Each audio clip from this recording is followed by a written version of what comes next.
Hello, loves! How are you today?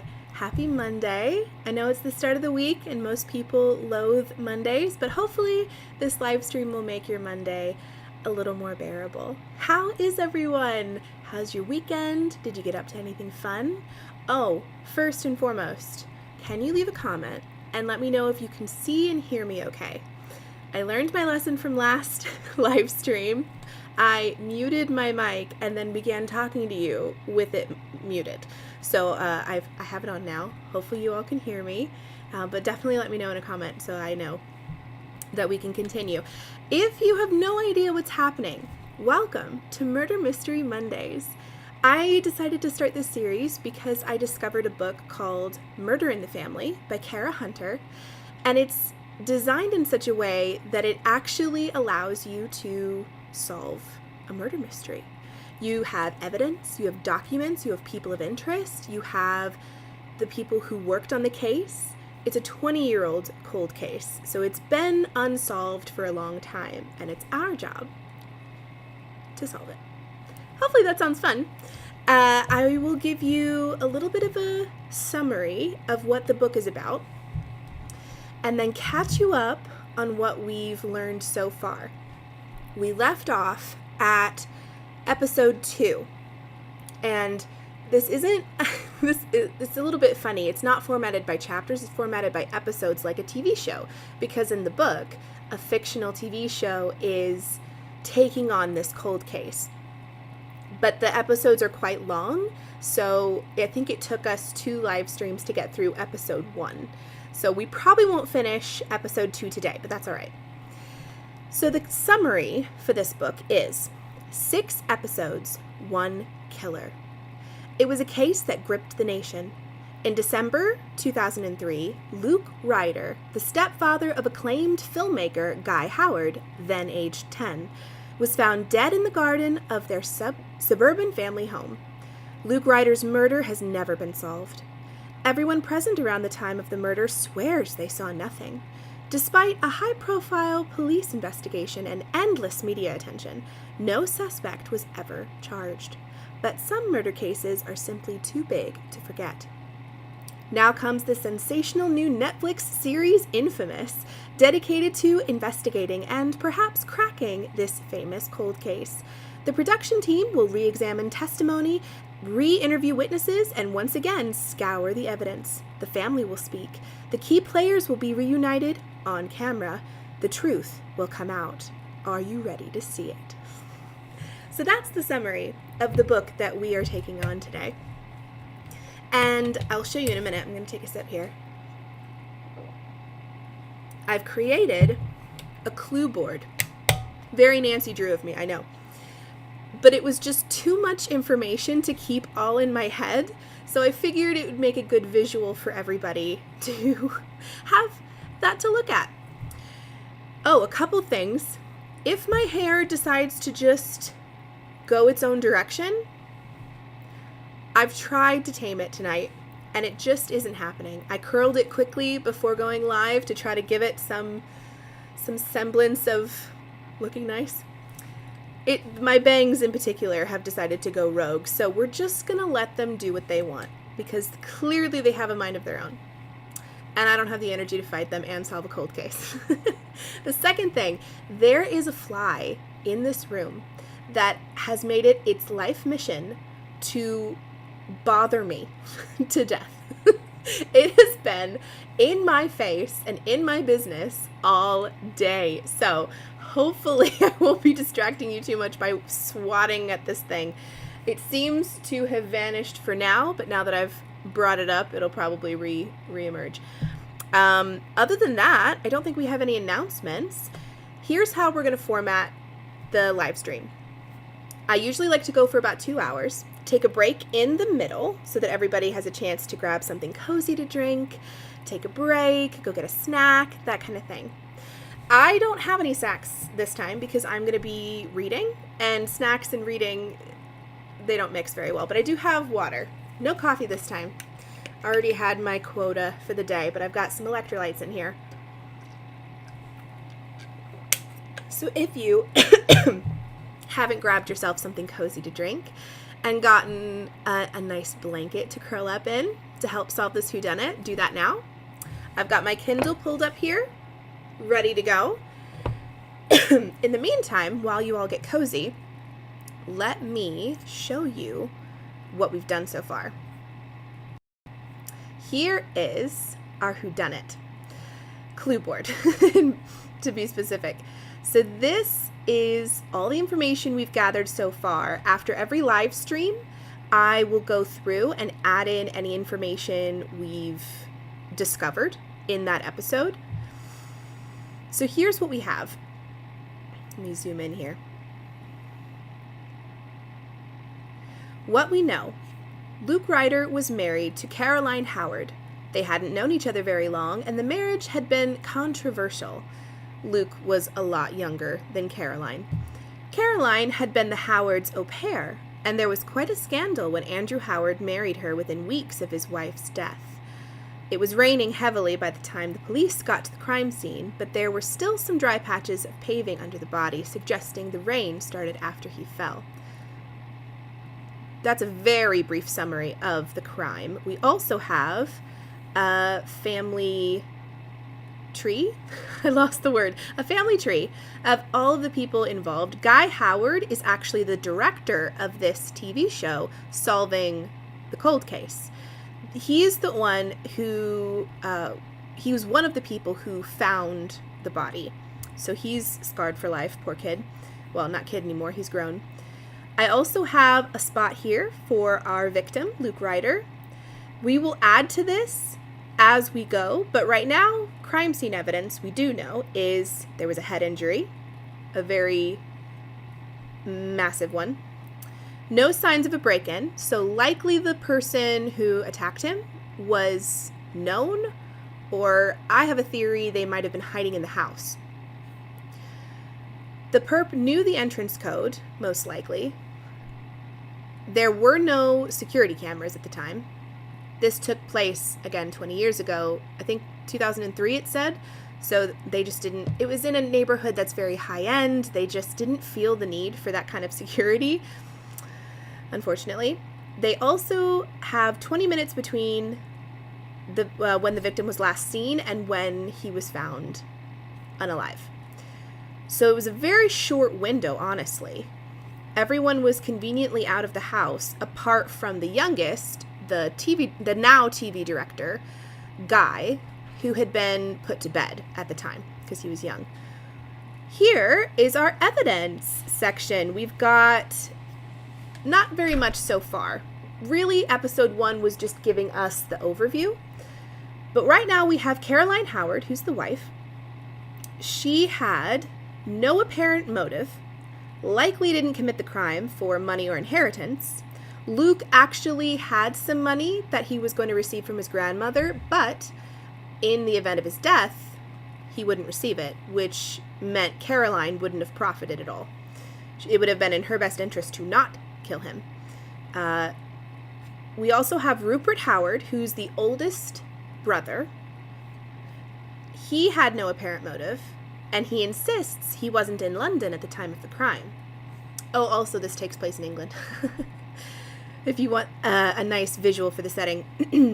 We also have a mystery caller. This person called Luke Ryder in between the time, I'm trying to remember. I think it was before everyone left the house, but no one heard the call. It was from an unidentified payphone. They couldn't trace it beyond that. No idea who called. And then we have the investigative team. Okay, can you tell I'm really proud of this? I really am so proud of this clue board. For anybody who is wondering what I'm using Milanote. I've never used Milanote before, but I've heard great things, and I thought that it would make an excellent clue board, and it has. I really love it. Okay, so here are our investigative team. These are the people who worked on the case originally. We have Alan Canning, who's a retired senior police officer. Mitchell Clark, who's a freelance journalist. Hugo Fraser, he's an attorney. Layla Furness, forensic and clinical psychologist. psychologist. I had it right. She's the only lady on the team. We have J.J. Norton, who's a forensic investigator, and William R. Serafini Jr., who's a private investigator from New York. We also have, I added this last time after the live stream, a timeline. This should help us visualize what was going on at the time. So let me run this through really quick just to give you an overview. At 8:35 a.m., Caroline, the wife, leaves to drive Guy to school. The girls, Guy's two sisters, go on foot. What's his name, the older brother, Rupert, is already moved out at the time, so he's not in the house as far as we know. 9 a.m., cleaner arrives, Beatrice Alves. 9:15, Caroline returns to the house. 9:46, phone call from dry cleaner. 11:15, Caroline leaves for lunch. 2 p.m., Alves, the cleaner, leaves. 2:37, mystery phone caller, lasted 2 minutes and 33 seconds, too long for a wrong number. 2:45, Caroline returns from lunch. 3:30, Caroline leaves to collect dry cleaning and pick up Guy. 4:15, Mara and Amelie, the two girls, return from school. 4:45, girls leave for party. 7 p.m., girls leave party. 7:15, girls have pizza, back at home. 8:15, Caroline took girls to movies in Notting Hill. Not sure what time this happened. Caroline returns home. Luke says he's not going to party, last minute change. Caroline and Luke had a little drinks party that had been planned, but Luke suddenly, after having that mysterious phone call, decides he doesn't want to go. Caroline leaves for drinks party at 9 p.m. 9:30 p.m., Guy is sent to bed by Luke. 9:35 p.m. and 10:20 p.m., somewhere in between that, the murder occurred. At 10:30, Mara and Amelie returned home from the movies, driven there, but walked back. I found that a little bit odd. And that is where we are. That's what we've got so far. Oh, yeah, and we've got a little blueprint of a few things. Here's the neighborhood that the family lived in. The school, Dorney Place, what does that say? Holland Park Primary. So that was where Guy went to school. St. Anne and St. Angus School, probably where the girls went. The cinema is here, and Dorney Place, which is the house, is here. We also have a blueprint of the grounds. So here's the house, the drive, the terrace, and, oh, a little pond. I forgot about that. Oh, here's the pond, and here's where the body was found. Also, anytime I say garden, that's a very common thing that people in England call their yards. So here in America, we call them front yard and backyard. In England, they call them the front garden and the back garden.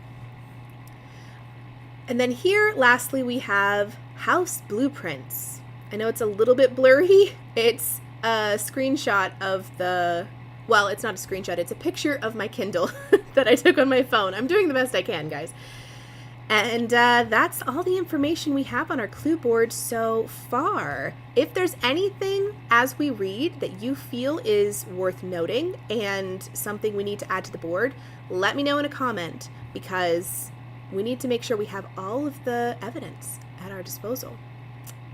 So, now you get to hear me read and do funny accents. Hope that's okay. I talked so long my Kindle went to sleep. So here we are. Episode 2. This is very hard to do. To show you. Infamous. Who killed Luke Ryder? If you don't have the book, that's okay. I am going to do my best to show you any important documents, papers, any visuals that are provided in the book. If you do have it, wonderful. Feel free to follow along. It might actually make the experience a little easier.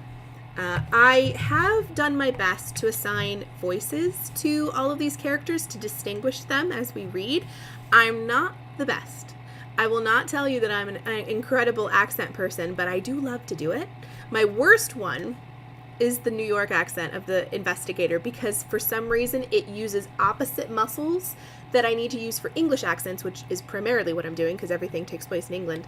The Boston one is the odd one out. So it makes my tongue sort of freeze because it's like, whoa, wait, we were using these muscles before and now we're doing this.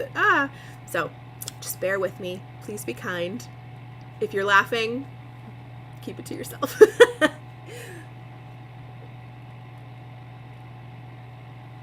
All right, are we ready? I hope so, because I'm about to start. Oh, perfect. We have the first little bit of visuals here. We have an article. If you'd like, you are welcome to screenshot it. I'll leave it up here for a second. Let me read it to you. The Times, 4th of October, 2023. The mysterious affair at Dorney Place. Can showrunner's new series finally solve an infamous crime? Ross Leslie. Infamous. Who Killed Luke Ryder? English Mystics Samuel Palmer, BBC 4. Showrunner's new season kicked off last night with a new series of Infamous, this time focusing on a genuinely infamous cold case from 2003.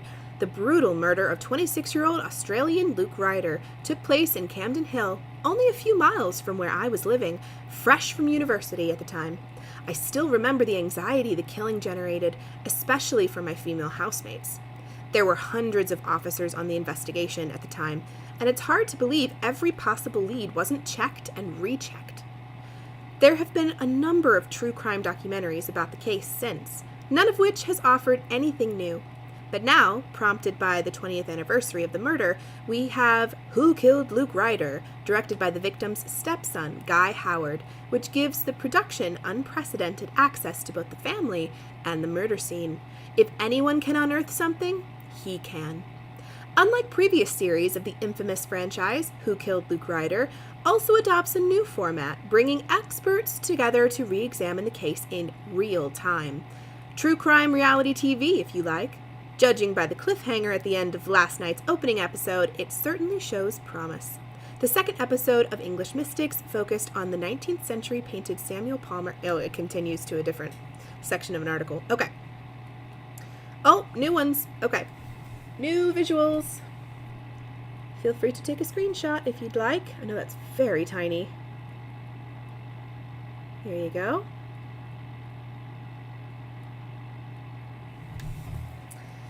Also, if you're watching, leave a comment and let me know who you are so that I can say hi properly. Also, if I am not sounding great, let me know. I have a fan keeping me from melting into a puddle. It's so hot in my loft. The fan was needed, but I don't want it to sound like you're in a wind tunnel either. So let me know. Let me know how everything sounds and looks. In the meantime, I will keep reading. Infamous / Luke Ryder. So it looks like these are, what does that say? www.groups.com/true crime addiction. Is this a chat room? Just set up this new subgroup so we can all pool our thoughts. Everyone welcome. Just stick to the group rules. I wish I could tell who was talking to who. Oh, I can zoom! Oh my gosh, look at that. That's so much better. Is it going to focus for you? Nope, probably not. Sorry about that. I tried. All right. By Sleuth. Slooth. I bet that's Guy setting that up. And this is Bernice Bullcutter. Geez, man, how about that for a cliffhanger end to that first episode? Who the heck even knew about this Mitch guy? Oh yes, we left on a cliffhanger last episode. If you haven't watched the last live stream, definitely do that because you'll understand what the cliffhanger is. I've been obsessed with this case for like ever, and I can tell you he wasn't even on the freaking radar. By Angie Flynn 77. And that mystery call from King's Cross or wherever it was, correct me if I'm wrong, but that's new too. Potential game changer by Investigator with an 8. Investigator. I agree, Angie Flynn. The police thought it was the wife at the time. I mean, the press couldn't come right out and say that, of course, but it was pretty obvious. By True Crimer. These names are amazing. Interesting. Do you think it was her? Right now, yes. Just can't see anything else. Anyone else having any sort of motive. But maybe these guys have come up with something? Let's see. I like the format. Bit like The Wrong Man, if anyone saw that. Joe Berlinger did that one back in 2018. They did a good episode on the Patricia Rohrer case. Quite a bit of stuff I hadn't seen before there, too. By Brian885643. I can't believe I've never heard of this case before. Absolutely fascinating. And that house, OMG. Never even knew there were houses like that in the middle of London. How much is that sort of pile even worth? Follow the money, just saying, true crimer. I agree, has to be a factor. What the heck of a capital... Oh, says something inappropriate. We'll skip that. Episode 2, Filming. Title sequence. Art house style black and white montage of images and short clips. Crime scene. Contemporary news coverage. Family photos. Theme song. It's Alright Ma, I'm Only Bleeding by Bob Dylan from the soundtrack to Easy Rider, 1969. Title cover. Infamous. Fade in. Who killed Luke Ryder? Fade out. Black frame, text appears with voiceover, narrator, female. Oh, perfect. It's perfect for me. October 3rd. Oh, was she British the last time I did it? I'll make her American because everybody else is British. October 3rd, 2003. Luke Ryder's badly beaten body is found by his 15-year-old stepdaughter in the garden of his wife's home in an upscale district of West London. There was no one else in the house, no signs of a break-in, nothing had been stolen, and there was no apparent motive for the brutal attack. As far as the public were concerned, the police were making little progress. What they didn't know was that a man had been taken in for questioning within hours of the body being found. That man's name was Mitchell Clark. Fade out. Cut to, team standing outside the gate of Dorney Place.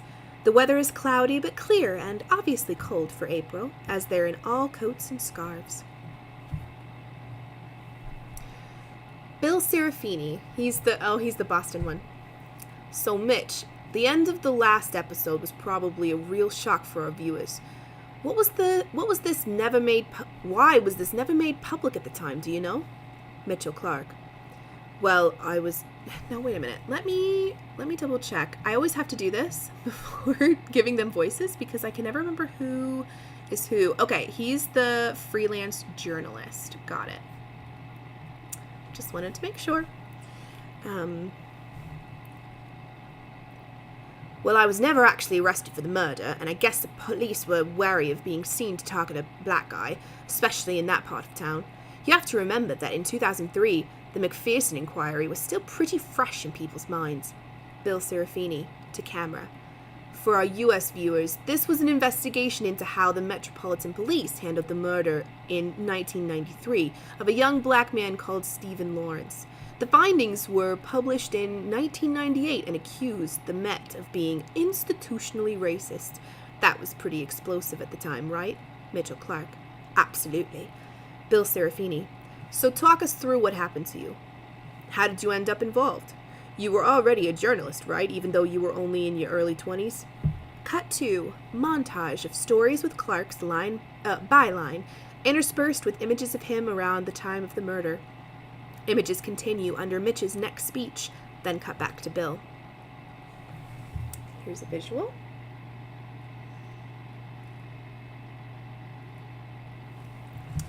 Let me see, can I read these? I might be able to if I zoom. Oh, I can. Okay. Some of it's cut off, but I'll do my best to show you the articles. Black schoolboy 14, latest victim of rising gang violence. The teenager who died after a knife attack near Burnley Road on Friday night was named yesterday as Jackson Turner, 14. Turner's mother, Carol, denied that her son had been involved in any gang activity and warned other parents in the area to keep a closer watch on their children. Jackson was a good boy. Teachers at Oakley Park Community College confirmed that Turner had had a good record of attendance until very recently, and staff had been expecting him to sit 5 GCSEs. Drug and knife crime endemic, says Met Chief. Senior Med officers now accept this is so hard to read, the level of drug and knife crime on London streets is reaching almost unpoliceable levels, sources said yesterday. Areas of West London were singled out as being a particular concern. Yeah, it's so hard to read because it's cut off, but basically it shows you bits and pieces of this person's articles that he wrote. Mitchell Clark. I was 21 in 2003 and I was freelance. I wasn't attached to a particular paper until a lot later. I was living in Ladbroke Grove, and that's where most of my stories were coming from. Bill Serafini. Ladbroke Grove's right next door to Camden Hill, but in every other respect it's very different, right? Hugo Fraser. A world away, even more so back then. About as poles apart as two places could be that are barely a mile from each other. You're talking drugs, violence, gun and knife crime, not a pretty picture.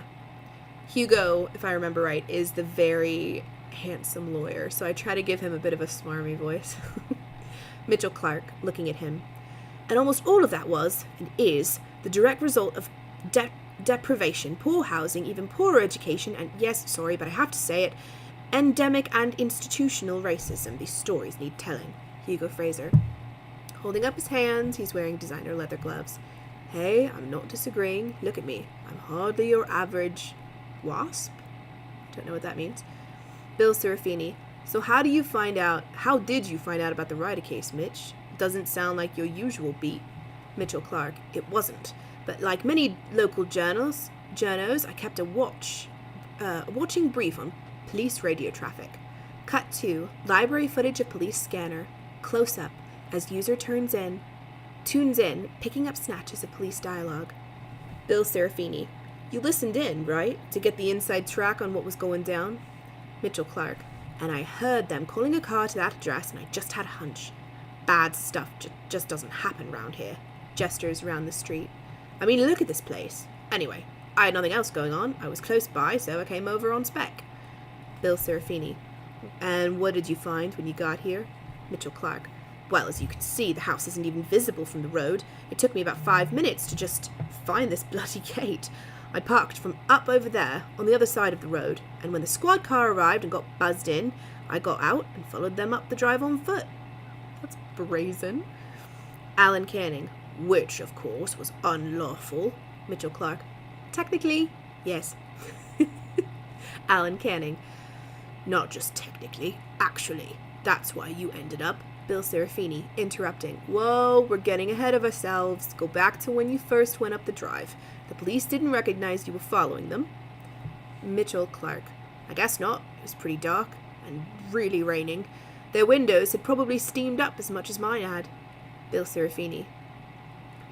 What happened next? Mitchell Clark. Well, why don't I show you? Camera pans to show the gates.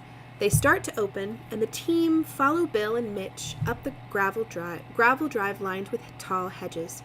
It bends to the right, and after a few moments, the house becomes visible.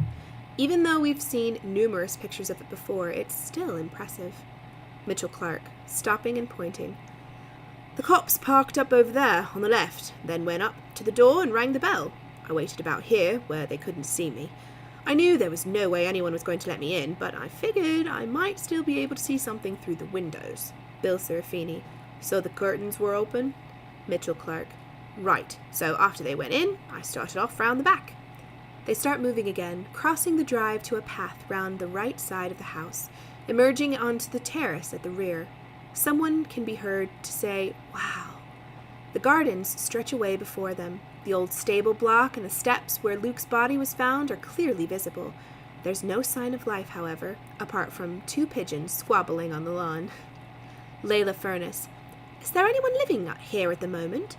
Bill Serafini. Caroline was until her 3rd husband died last year. She's living in Somerset now. Mara moved back into her old room a couple of months ago to keep an eye on the house. But otherwise, no, there's no one here. He turns to Mitch. So back to 2003. What happened when you got there? Mitchell Clark. Well, it was pretty dark. The only light was from the windows, and it was pouring with rain. But I could definitely see something at the foot of the steps over there. But I couldn't see what, just a dark shadow, like a pile of old clothes. Bill Serafini. Which is pretty much what Mara saw too. Let's take a closer look, shall we? The camera follows as they walk across the lawn to the stone steps. The POV is low, catching the crunch of their feet as they leave a trail of footprints in the frosty grass. Bill Serafini. You must have realized pretty quickly that it wasn't just a pile of old clothes. The camera zooms in on where the body was found, then morphs slowly into a reconstruction of the night of the murder, with the body lying in the dark and the rain before morphing back out to daylight and the present day. Mitchell Clark. Right, it was like something out of a horror movie. The state of his face, blood everywhere, the rain coming down. Bill Serafini. What happened next? Mitchell Clark. I think I just lost it for a minute, to be honest. The next thing I knew, there was 2 coppers coming at me from the house, shouting, and I just turned and ran. Some of the others exchanged glances. I know you'd all have stood your ground, right? Told them what you were doing there? But you weren't me. A poor black kid from Ladbroke Grove who had his fill of stop and search, stops himself and takes a deep breath. 30 seconds later, I'm on my back in the mud, and they're arresting me for murder. Hugo Fraser. They arrested you there and then. Mitchell Clark. Right. They dragged me round the front and shoved me in a police car. Meanwhile, the whole bloody circus is pitching up. Ambulance, forensics, 3 more cop cars, the works. They just left me there stewing while it all went down. I didn't get processed at Notting Hill, Nick until gone 1. I mean, pause. I think that's pretty standard. If you see someone snooping around and there's been a murder, you don't have time to deal with the crime scene and deal with potential suspects, right? You sort of have to put them on ice, for lack of a better term, whoever they are, until you can properly get the full story. I mean, I understand his perspective and why he was frustrated, but it sounds like he wasn't charged with anything. He was just put in the car. So that seems reasonable to me. I get his perspective, but that's probably what I would have done. Me talking, having no police experience whatsoever. Cut to Mara Howard. Same setup as episode 1. Mara, for anybody who doesn't remember, is one of the sisters of Guy, who is the director of this TV show. He was the one that was asleep when the murder happened. Mara Howard. I do remember something happening outside. There was suddenly a lot of shouting and the sound of some sort of scuffle in the garden, and the policeman who'd been left to look after us didn't want us going out to look. I don't remember seeing a man. Amelie may have done, she was at the window, but I can't remember that. Cut to reconstruction, video only, no audio.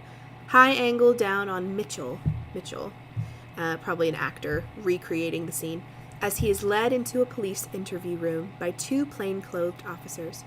They show him to a seat, then sit down opposite, their backs to the camera. They start to question him, and things clearly get heated very quickly. Footage continues under the following. Mitchell Clark. They kept me there for 6 sorry, I thought it said scolding, but it's sodding. They kept me there for 6 sodding hours, asking the same questions over and over again. What was I doing there? How did I get in? I told them I was a hack, told them to check out my stuff, but they weren't buying it. And then he arrived. Peter Lascelles. D.I. Peter Lascelles. On the screen, the 2 officers get up and leave, and Mitchell is left alone for a few moments. He sits unmoving, then leans back in his chair and looks straight up into the camera. The door opens, and another man comes in. He's tall, slightly balding on top. He sits down, and the questioning begins again. Mitchell Clark. And we went over it all again. Same questions, same answers. He seemed to have some sort of mental block that a black man could even be a journalist. Started asking if I had gear on me, if I sold gear to Ryder, if that was what I was doing there. Cut back to Team in Garden. Layla Furness. I don't remember anything about drugs in relation to Ryder. There was definitely nothing in the post-mortem. J.J. Norton. No, there was no mention of drugs anywhere. I picture him as really geeky, so that's why I give him a nasal voice. Layla Furness. So why did Lascelles focus so much on that, aside from the obvious racial bias? Mitchell Clark. Search me. Alan Canning. Which I assume they did. Search you. Mitchell Clark, shifting a little uneasily. Yes, they did. Alan Canning, and your car? Mitchell Clark, look, it was just a bit of weed for... Oh, Mitchell, okay. I see what you were up to. Okay. All right, well, he had some stuff on him. For personal use, apparently. All right. That's definitely not suspicious at all. Ay. Hugo Fraser. So that's why they latched onto the drugs angle. That's fair. That's so fair. Right, Mitchell again. They seemed to think I'd gone there to meet Ryder, sell him some gear, that there'd been a row and things had turned nasty. Layla Furness. You didn't have an alibi for earlier in the evening? Mitchell Clark. Unfortunately not. Layla Furness. But if there had been a row and he'd ended up dead, why on earth would you have hung around afterwards? It makes no sense. J.J. Norton. And why was the... I'm trying to think of another word other than the one they're using for the stuff because I don't want to get demonetized. What can we call it? Anybody have any ideas? What's like a fancy... We'll just call it green stuff. How about we do that? We'll call it green stuff. If anybody hops on and they don't know what I mean by green stuff, they're going to be totally lost. Let's see. J.J. Norton. And why was the green stuff in the car and not on you if you were planning to sell it to him? Mitchell Clark. There you have it, in a nutshell. Alan Canning. Just for the record, so we're all clear. You didn't know Luke Ryder? Mitchell Clark, turning to look at him. No, I didn't know him. Alan Canning. You'd never met him before. Mitchell Clark. No. Alan Canning. Never seen him? Mitchell Clark. No. Alan Canning. But the police didn't believe you, did they? Mitchell Clark. No, they did not. Alan Canning. Do you know why? Mitchell. No, I don't. You'd have to ask them. Bill Serafini, looking round at the team. Well, I guess we're going to have to do just that. Cut to Bill and Alan in a car, en route to see Peter Lascelles. Bill is driving. He's wearing sunglasses and has the driver's window wound down, with his elbow resting on the ledge. Alan is in a heavy coat and scarf. Bill Serafini. Do you know Peter Lascelles? Did you know Peter Lascelles when you were on the job? Alan Canning. We worked a couple of cases together, but they were major investigations involving a huge number of people. I didn't know him, not in that sense. Bill Serafini, glancing across. He ever talked to you about this case? Alan Canning, looking out of the window. I was never involved in this case. Bill Serafini. But that's not what I asked, is it? Alan Canning. I never spoke to him about it at the time. Bill Serafini.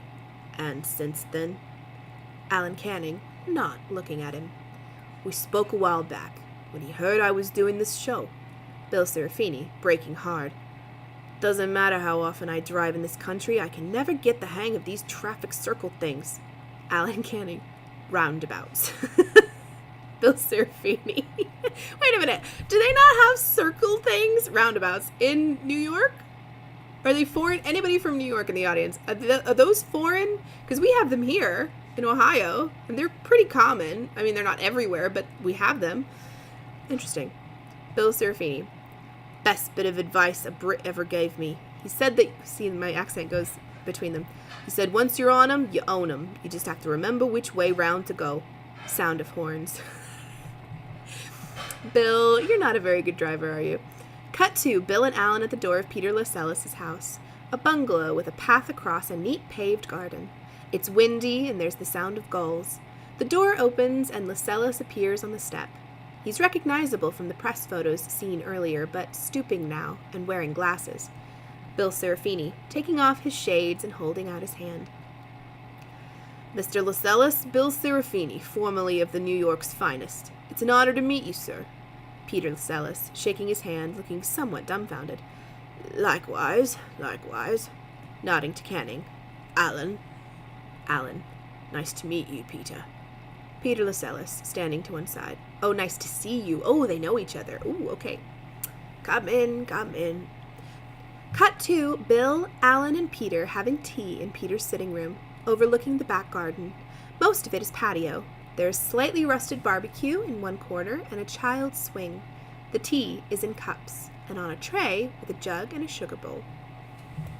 Hold on, I got a notification. Oh, my grocery delivery was delayed. That's fine. That's actually great because then we won't be interrupted. Let's see. Bill Serafini. So we've been talking to Mitchell Clark. Peter Lascelles. I rather thought you might. Bill Serafini. And he's convinced that he was targeted for purely racial reasons. Holding up his hands. I don't mean to disrespect you or your procedures. We've had issues of our own in the NYPD, as I'm sure you know, but it's something we just have to cover off. Peter Lascelles. I'm well aware that's what he thinks, and I'm not going to sit here and claim that the Met had an impeccable record back then. But in Clark's case, it's not quite as black and white as it might seem, in any sense of the word. Bill Serafini. Explain that to me.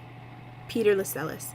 Clark told us he was a journalist, and that's right, he was. But he had a finger in a whole lot of other pies, too. If you look at the sort of stories he was writing, most of them were all of a piece. Crime, drugs, gangs. He knew that world, and he had connections in it. And he didn't just use those connections to gather raw material.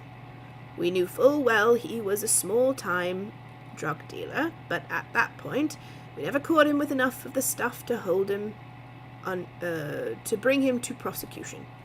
Bill Serafini. He denies supplying Luke Ryder, and as far as we can determine, Luke was never a user. I'm sorry, pause. I have a hair somewhere on it's tickling my chin, and it's driving me bonkers, so give me a second. I'm so sorry. Okay. I think that's better. Okay. I think we're good now. It just, it was, I think the hair was curling in such a way. Ay.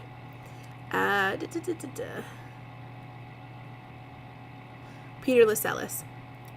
Ryder didn't have a serious habit, no, but we did find evidence to suggest he dabbled recreationally. What's a good word for the drug they're mentioning? White stuff. White stuff. We have green stuff and white stuff. White stuff, mostly. I'll let you draw your own conclusions what the white stuff is. Bill Serafini. So you thought Mitchell was there to sell Ryder some gear, even though he wasn't carrying any at the time? Peter Lascelles. We did, yes. Bill Serafini.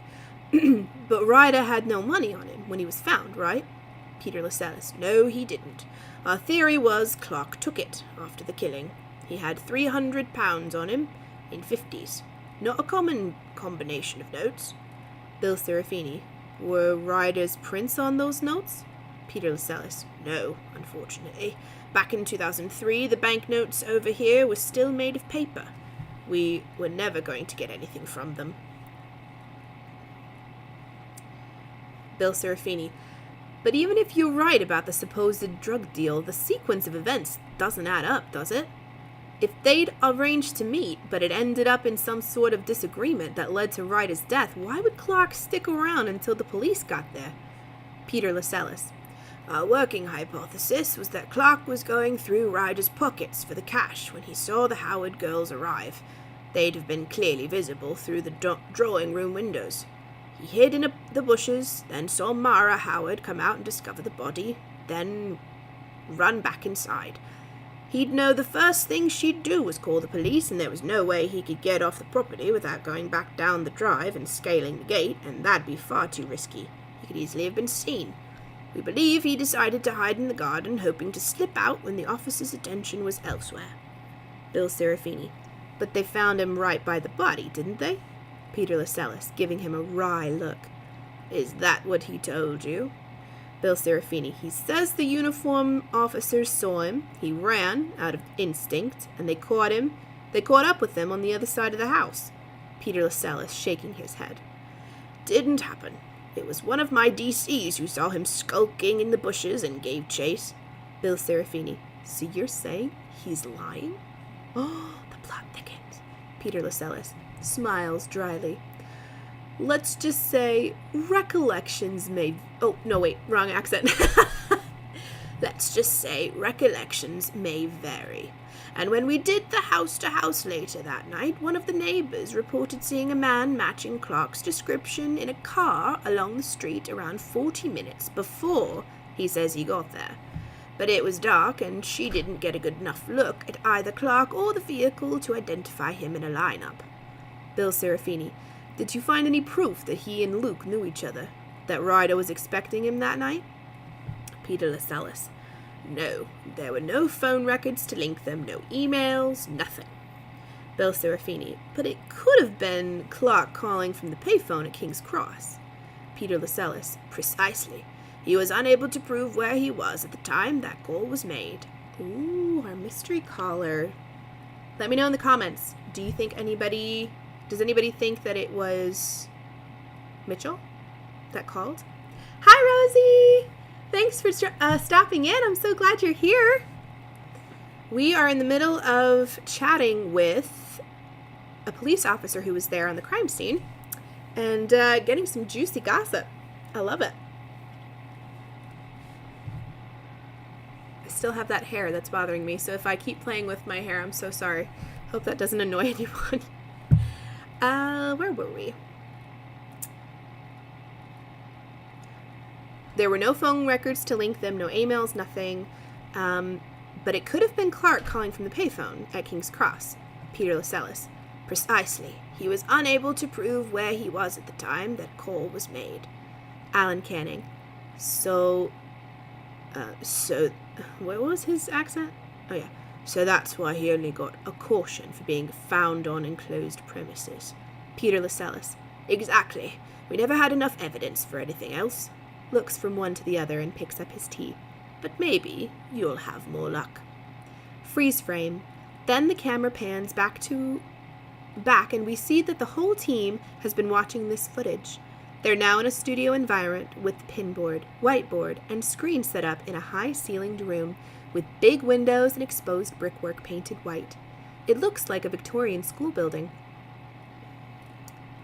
I missed last week, so I'm a bit lost, but would assume it's too early in the book for them to be onto anything. This is all to distract us from the real suspects. I would assume so, Rosie. I mean, basically where we're at, I'm trying to think what happened last episode. For anybody who also is lost, we basically got the rundown of what happened the night of the murder. Who was there? What everybody was doing, the time frame. Let me actually I'll do a really quick run through of our clue board, which I'm using with Milanote, if anybody wants to make their own. But we've got all of the information here about injuries of the victim. We've got evidence, not very full yet. We'll fill that out later as we think of things and hear things. In the comments, anytime you hear something that you think is worth me writing down on the board, let me know in a comment so that we can collaboratively fill up this evidence board. We also have the investigation team, which we're talking to right now. We've got Bill Serafini, who's the New York guy. We've got Alan Canning, who's with him right now. And then we've got someone else who's not listed here.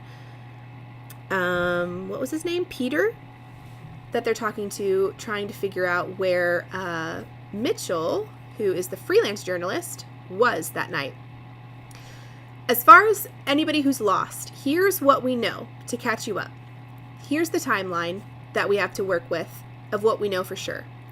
8:35 a.m., Caroline leaves to drive Guy to school. Girls go on foot. For anybody who doesn't remember, Caroline is the mom. Guy is the little boy. He's the youngest son.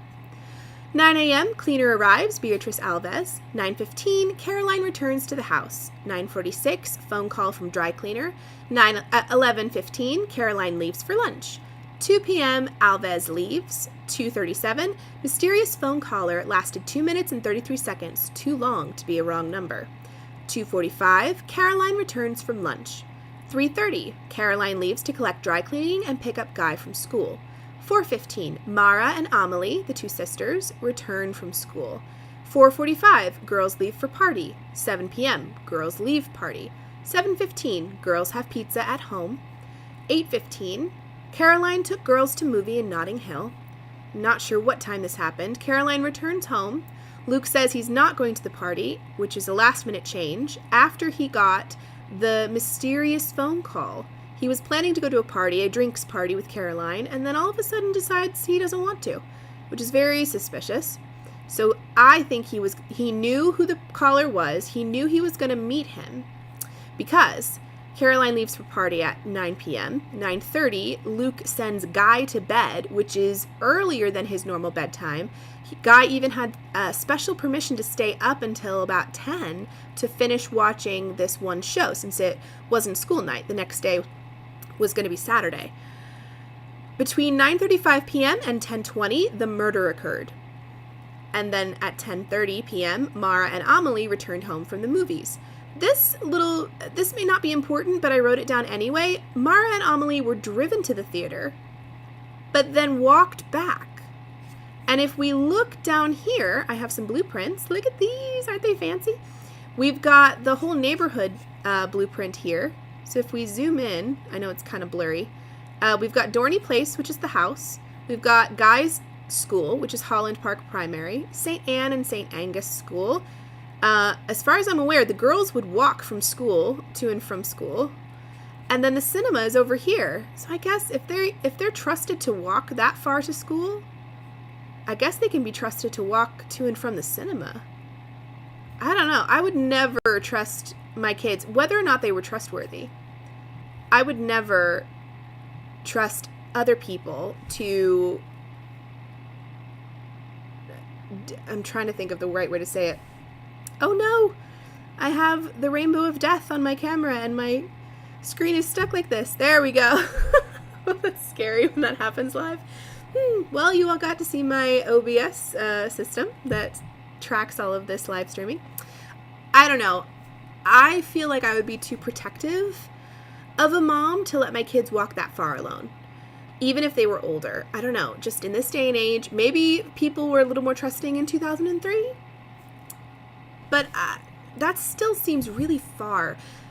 I will add the caveat, though, that England in general is a very walkable place. People tend to walk to and from the grocery, to and from everywhere, really. It seems to just be the lifestyle, so maybe it's just a cultural difference. You're welcome, Rosie. I hope that helps get you caught up a little bit. You really didn't miss much. It was just kind of giving a rundown of what happened on the day. Now we're getting into more investigative work. Freeze frame, then the camera pans back, and we see that the whole team has been watching this footage. They're now in a studio environment with the pinboard, whiteboard, and screen set up in a high-ceilinged room, with big windows and exposed brickwork painted white. It looks like a Victorian school building. Bill Serafini turns to Mitchell. So what do you say to what we just heard? Mitchell Clark shrugs. I stand by what I said before, every word of it. I didn't know Ryder. I never called him from that payphone or at any other time, and I wasn't in the street an hour before he died. I just went there looking for a story, and I wasn't, for the record, dealing drugs. The reason the police found no proof of anything else was because there was nothing else, period. And that's the God's honest truth. J.J. Norton. You got your own back, though, didn't you? I mean, you put the Met through the absolute ringer on that case. Cut to montage of articles written by Mitchell, some locals, some nationals. Met under fire for catastrophic failure on W8 killing. Families still waiting for answers in Ryder murder case. Catalog of errors leave brutal homicide unsolved. Second anniversary of Camden Hill killing and still no arrest. Police branded clueless by local MP as W8 murder enters its 5th month. Opinion. The lack of progress in the W8 murder inquiry is a savage indictment of London's policing. He definitely gave his opinion, didn't he? J.J. Norton, raising an eyebrow. Best served cold, eh, Mitch? Mitchell Clark shrugs. Someone had to hold the police to account. Layla Furness. So what do you think now, Mitch? After writing about this case for so long, you must have a theory about what happened. Mitchell Clark. I don't know who killed him, but I do know the police didn't look hard enough at why someone might have wanted to. Bill Serafini. They didn't do enough on the victimology? Mitchell Clark. I doubt the Met even knew what the word meant back then. Layla Furness. I'm not sure that's fair. J.J. Norton to Mitch. Just so I'm clear, you think the perp is some as-yet unknown third party, i.e. not Caroline, the wife, and not Rupert Howard, the oldest son. We're looking for the King's Cross killer. Mitchell Clark. Almost certainly yes, in my opinion. Layla Furness, skeptically. Really? Caroline was by far the most obvious suspect. J.J. Norton. But there was never enough evidence to charge her, was there? Let alone convict. I'm not necessarily disagreeing with you, Layla. I'm just saying that Mitch could be right about the motive. There was something going on in Luke's life the police never found. Layla Furness. Oh, that's another thing for anybody who is not caught up. Luke had a very interesting life before he met Caroline. He wasn't a bum, but he just had no ambition. He wanted a rich lifestyle, but he never did much in the way of trying to get money. He wasn't really a gold digger. He didn't, flirt with older women to get their money. He sort of just flirted with everyone. He just didn't really have much, what's the word I'm trying to think of? Not motivation, but incentive, I guess, to really make much of his life. He had a dream. He had a lifestyle he wanted to live, but he just never did much to get there. So the fact that he met Caroline and they hit it off, considering Caroline was a very wealthy woman, the fact that she didn't see Luke as any sort of bum or beneath her, it was all very shocking. Plus, Luke was a lot younger than Caroline, which was also quite the shock to the town. So we do get a little glimpse at Luke's life through, what was his name? Richard, the oldest son? Was that what his name was? Let me double check. Rupert, sorry. So Rupert and Luke were friends. That's the age difference. For anybody wondering. So yes, all very interesting. Luke had a very kind of murky past. Not necessarily suspicious, but just something to consider, I think, in this investigation.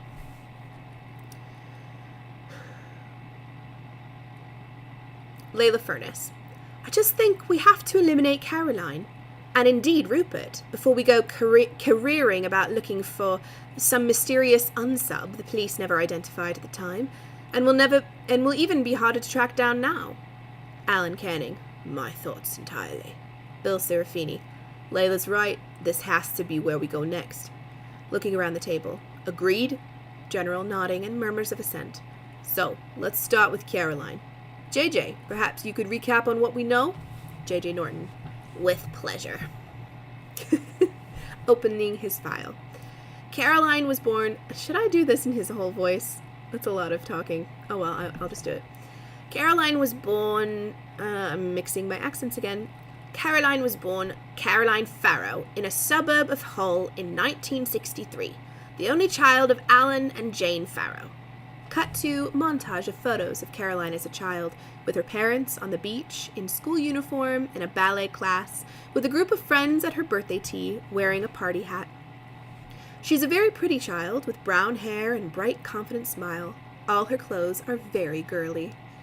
The family was comfortably off, and Caroline was sent to private school, but judging by her O-levels, she wasn't an especially diligent student. And by the time she was 16, she'd started seeing an older man her parents didn't approve of, so they packed her off to spend the summer with her uncle in Edgbaston to get out of her system. She came back in September, refused to return to school, and enrolled on a course to train as a children's nanny. By the time she was 20, she was living and working in the Kensington area of London. This is the early 80s, of course, and given the lapse of time, we've struggled to track down anyone who knew her back then, apart from one woman she worked for briefly in 1984. Cut to Ruth Cameron, subcaptioned former employee of Caroline Howard. An elderly lady in a chintzy sitting room. Knickknacks, potted plants, a brown Burmese cat blinking on the sofa. She has a slight American accent. Ruth Cameron. We always got on very well. Not the best nanny we ever had. She was too easily distracted, which is a problematic quality in a childminder, but I liked her. She was good company. Quite the talker. We didn't keep in touch after she left, but I remember the wedding being announced in the papers. I wasn't at all surprised she was getting married. I always assumed the nannying was just a stopgap until she found someone who'd provide for her. Cut to studio.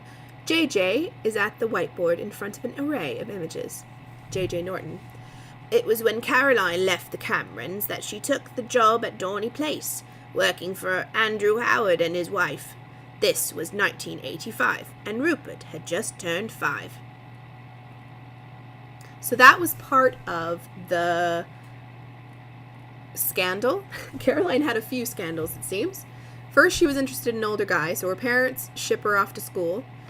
Then she starts nannying. Then she meets her first husband, which, okay, I'm scared to do this now, but I'm going to try. Switching over here to show you the family tree. So Andrew Howard had been married to Amanda Granger and had Rupert Howard. Rupert is the oldest son, who was friends with Luke Ryder, the victim. Andrew Howard met Caroline Farrow, who was the nanny at the time to Rupert. Quite the scandal. And then I can't remember if his Andrew Howard's wife died or if they split, but he ends up marrying Caroline and having 3 children together, Mara, Amelie, and Guy. And then Andrew Howard dies. I think it was of a heart attack, but as we all know, heart attacks can be faked, so keep that in mind. And then Caroline meets Luke Ryder, friend of Rupert, and has a marriage with him until he dies. So that's the tea. That's the tea. Okay. Camera pans over the pictures on the board. Dorney Place in the 80s. Andrew and Amanda with friends in the garden.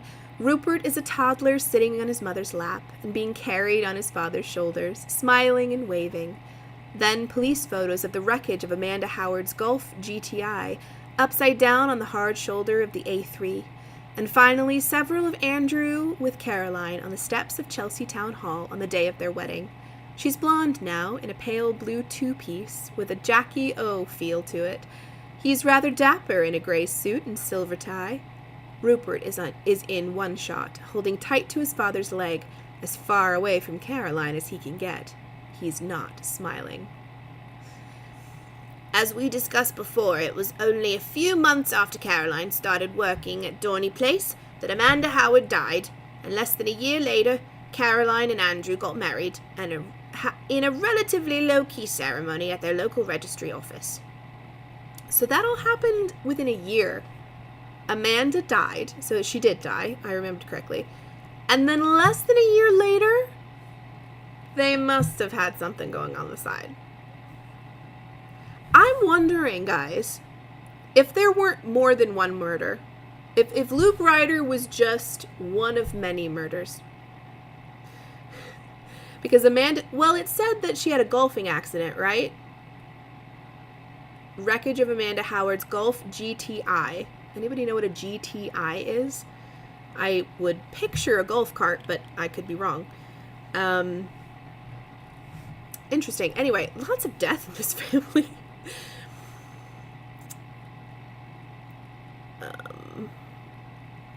Caroline and Andrew got married less than a year later in a relatively low-key ceremony at the local registry office, if you can call Chelsea Old Town Hall low-key. They always denied they'd been having an affair before Amanda's death, and clearly there's no way of proving it either way now. Layla Furness.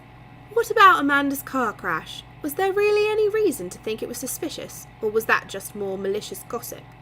Alan Canning. I went through the accident report, and there was nothing wrong with the car. Mitchell Clark, looking through his papers. Mitchell Clark, oh yeah, the journalist. Wasn't it put down to Icy Road? J.J. Norton. Yes, it was, but according to the PM, Amanda had a blood alcohol level only just below the legal limit, which surprised a lot of people as it was only 11 o'clock in the morning, and the police never did establish what she was doing on that road in the first place. The A3 goes from London to Surrey and Hampshire, and she didn't have any friends or family in that part of the country. Just a type of car, nothing to do with golf, so a car crash, very suspicious. I agree! There was nothing wrong with the car. They said maybe there was ice, but she also was drunk at 11 in the morning. And it sounds like that was not a common thing for her. Oh, here, and it says, Layla, did Amanda have a problem with alcohol? J.J. Norton. No, she didn't. In fact, she rarely drank at all, which was another thing that fueled the rumors. I'm going to keep my opinions to myself, but some Nancy Drew alarm bells are ringing, okay? Layla Furness sighs. Human nature, don't you just love it? Mitchell Clark. So what exactly did people think happened? That Caroline had spiked her cappuccino to get her out of the way? Alan Canning. Pretty much. Layla Furness. But that's ludicrous. Alan Canning shrugs. I know, but that's what people thought. Layla Furness. I assume those allegations were investigated at the time? Alan Canning. Yes, there was a full police inquiry. Amanda's family saw to that. And? Alan Canning. It was, almost inevitably, inconclusive. Of course it was. Andrew had left early for the office that day. Rupert was barely 6, and the only other person in the house was Caroline.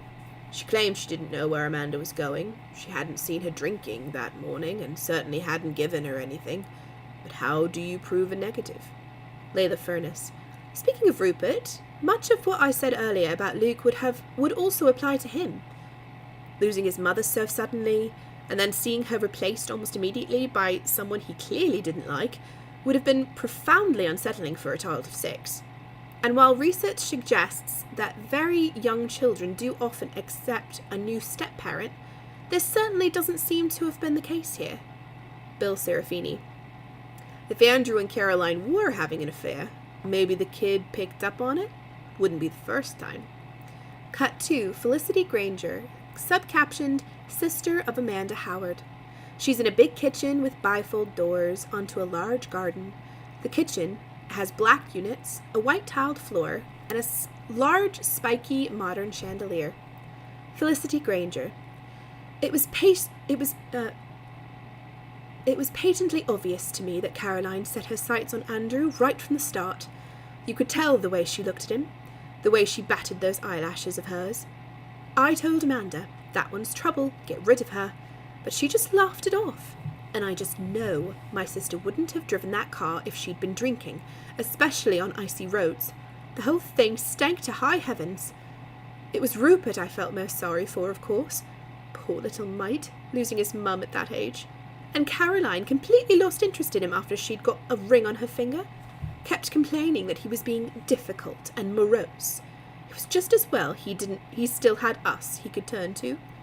Cut to studio. Hugo Fraser. But where does this get us, apart from the inference that Caroline wasn't exactly on the sister-in-law's BFF list? J.J. Norton.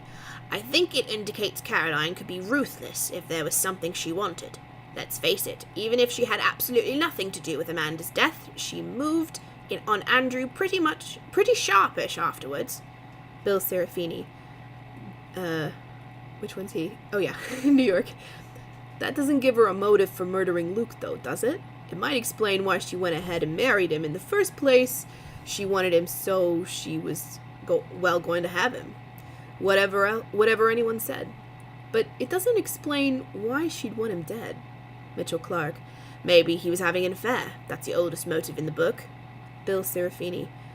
Actually, we raised that possibility with Peter Lascelles when we went to see him. Here's what he told us. Okay, before we cut to Peter Lascelles' interview with Bill and Alan, we're going to take a break because we have been going for over an hour, and I need to get a drink of water at least because I've been talking a long time. So we're going to take about a 5-minute break, and everybody grab a drink, grab a snack, do what you need to do. We'll be back in 5 minutes. See you then.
Hello, hello. I just scarfed down so much food because I haven't eaten dinner yet. I didn't quite finish, but I'm going to spare you having to listen to me chew in your ears.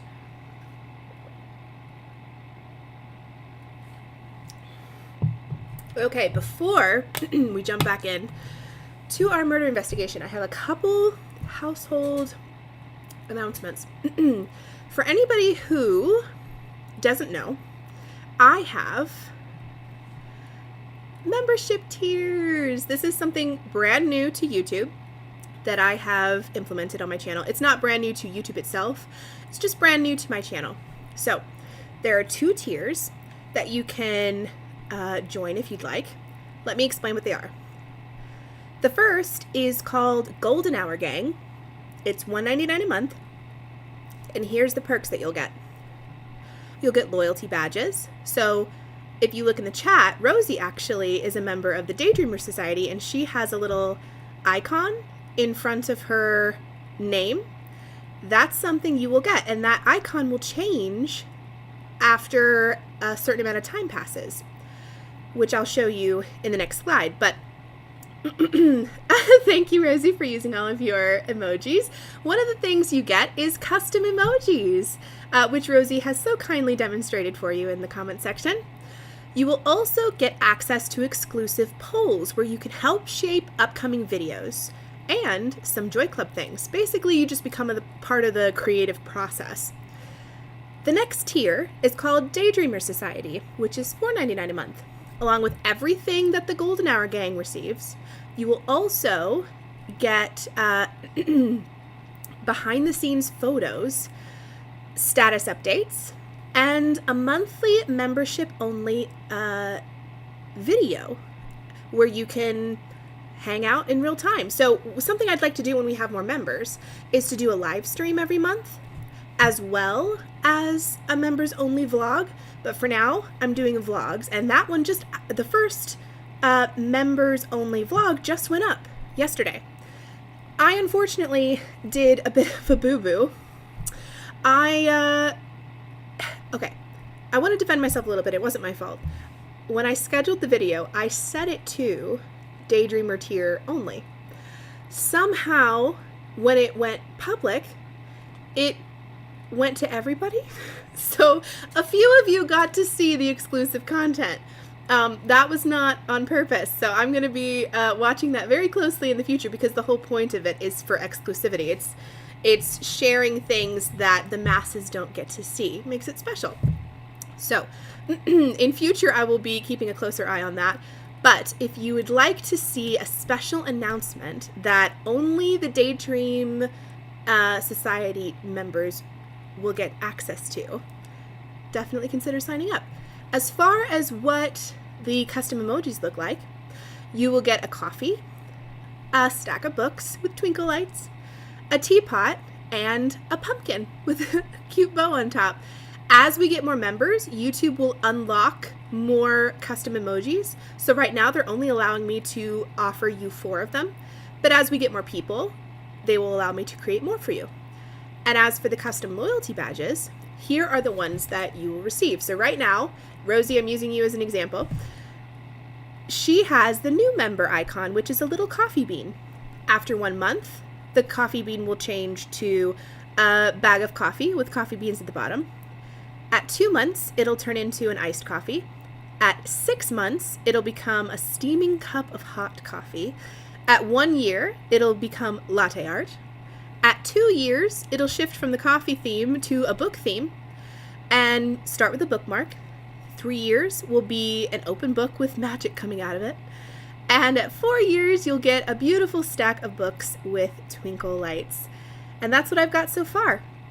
For members, if you have any ideas on how I can spice up the membership exclusivity and things that you receive if you sign up, let me know. This is for you. This is something I wanted to create in order to, I don't know, be more personal with you.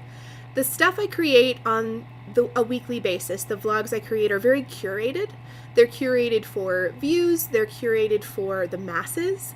It doesn't mean that they're any less genuine, but it's just a different way than I would film if I was just filming for close friends, you know? I wouldn't care about making sure every angle was picture perfect. I wouldn't care about having longer winded chats. It just allows me to offer you something a little more curated and special. And so there's no pressure to sign up if you aren't in a financial place where you can. I totally get it. Believe me, out of a job, totally get it. But I wanted to mention that that is something I'm offering right now in case you're interested. And then you can thank Papa Joy for this. I ran downstairs quickly to grab my dinner, and he was like, you should offer a special code for everyone watching for the Joy Club. So I'm going to do that right now. I'm going to open up my app, and I'm going to create a coupon just for you guys for the next 10 minutes.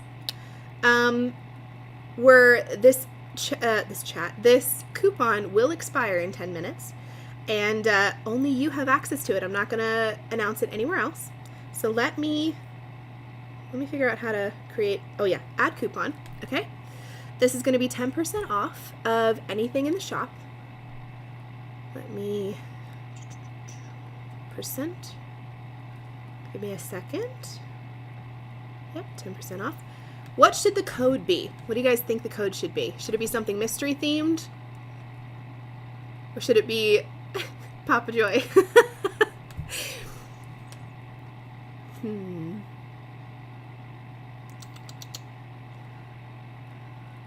Let's just do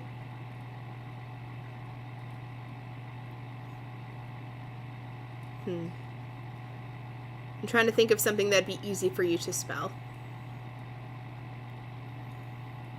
Papa Joy. Okay, Rosie has spoken. It's going to be Papa Joy. That's going to be the code. All products sellable to each item in order. Yep.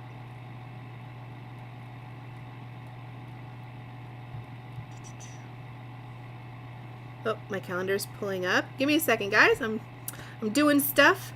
So today's Monday the 22nd. Will it let me do... I'll allow one per customer. I'm trying to do an end date thing. Okay, so it's just going to do today. All right. Coupon was created. All right. I'm going to cover the other coupons, but if you can see that, Papa Joy coupon is now live for the next 10 minutes on the Joy Club. If you guys want to take a second and have a little browse, if there's anything you've been eyeing up on the Joy Club and just haven't bit the bullet, 10% off. Run, run, run.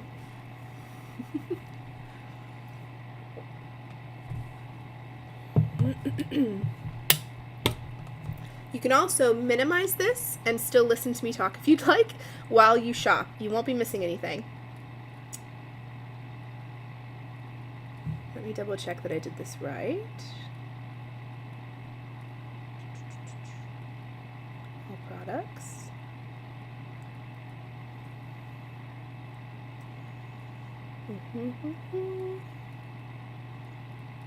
Okay. All right. I think everything's good. So, have a browse on the Joy Club, and I'm going to keep reading. So we have cut to Peter Lascelles interviewing with Bill and Alan. Peter Lascelles. We looked into that, naturally. Oh, wait, what were we talking about? Whether or not Luke was having an affair? That doesn't give her a motive for murdering Luke, though, does it? It might explain why she went ahead and married him in the first place. She wanted him, so she was, well, going to have him, whatever anyone else said. But it doesn't explain why she'd want him dead. Maybe he was having an affair. That's the oldest motive in the book. Okay. We looked into that, naturally. Even the mere suggestion of infidelity can throw a bomb into a relationship, especially one where there is a significant age difference. And Caroline never struck me as the sort of woman who'd tolerate being scorned. Papa Joy was the one that you liked the best, Kathleen. Good, I'm glad. Well, the code is live, and it will be live for the next 10 minutes, so have a browse at the Joy Club. If you'd like, here, let me actually put it in the chat for you. The link, if it will let me.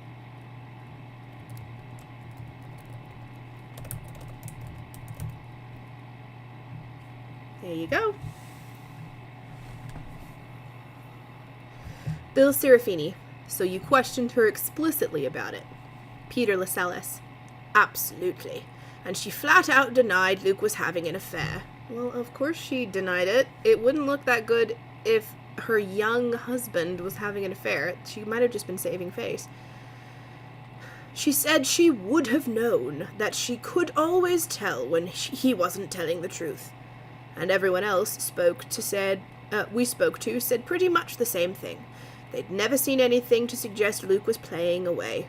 If there was another relationship going on, he was keeping it extraordinarily quiet. Bill Serafini. And you believed Caroline? Peter Lascelles. I did. I don't think she was lying to me. Cut to studio. Guy is now sitting at the table with the team. To remind everyone, Guy is the director, the head of this TV show. Guy Howard. I promised you all that you'd only see me in front of the camera in this series if there was a very good reason. This is one of those times. Because it turns out Peter Lascelles was wrong. My mother was lying to him, though more by omission than commission. Have a look at this. Ooh, the tea! Cut to interview with Mara Howard. This time she's sitting in the kitchen at Dorney Place, wearing an oversized cowl neck jumper, pale blue jeans, and a pair of Ugg boots. She's pulled the sleeves of the jumper down over her hands as if she's cold.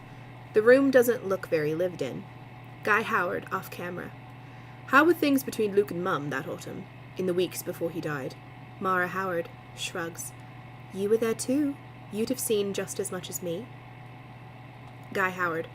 I don't think I would. I was only 10, and, to be honest, I don't think I was very observant. Mara sighs and looks away. Mum was distracted. She was going out more during the day and getting back late. There were phone calls, too. Phone calls she'd take upstairs and close the door. Guy Howard. Could she have been having an affair? Mara Howard, looking back at him. I never thought so at the time. I guess it wouldn't have occurred to me. Guy Howard. Seriously? You were 15. You had a boyfriend yourself by the following summer. Mara Howard. Look, I told you I didn't think about it. Guy Howard. What about Amelie? Mara Howard, starting to fiddle with her sleeves. You'd have to ask her that, not me. Okay. Someone's hiding something. Guy Howard. She doesn't want to talk about it. You know that. She doesn't think we should be raking up the past. That's why she was refusing to be interviewed on camera. Mara Howard takes a deep breath. Look, if you're asking if Amelie thought something had been going on with Mum that summer, then the answer is yes. She had to go home at lunchtime one day because she'd forgotten her swimming kit, and as soon as she opened the door, she could hear people upstairs. Oh.